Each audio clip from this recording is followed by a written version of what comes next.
Il-Gvern jida sejħa ġdida taħt l-iskema għal-investimenti abbord bastimenti tas-sajd biex jappoġġja lis-sajjieda lokali jimmodernizzaw l-opri tagħhom. Permezz tal-iskema finanzjata mill-Fondi Ewropej għall-Affarijiet Marittimi, is-Sajd u l-Akwakultura, is-sajjieda jistgħu jinvestu ftit tip ta' sigurtà abbord, fl-effiċjenza, fl-użu tal-enerġija u f'miżuri li jagħmlu s-settur aktar sostenibbli u kompetittiv. Il-Ministru għall-Agrikoltura, is-Sajd u l-Provvista tal-Ikel Anton Refalo għalli dan hu investiment dirett fil-futur tal-industrija essenzjali. Din is-sejħa hija importanti ferm li ngħid ukoll li għall-ewwel żewġ sejħiet applikaw mhux inqas minn 71 applikant u ġew approvati 63 applikant.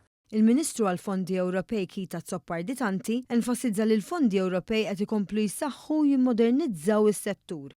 Is-sajjieda ikollhom l-abilità, ikollhom ir-risorsi finanzjarji sabiex itejbu il-bastimenti tagħhom sabiex ikunu aktar effiċjenti, ikollhom enerġija li hija sostenibbli kif ukoll anke jarmaw b'tamir li saħansitra inaqqas l-iskart. Għaldaqstant din is-sejħa se jkunu anke assistiti fil-mili tal-applikazzjoni permezz tas-servizzi Ewropej f'Malta.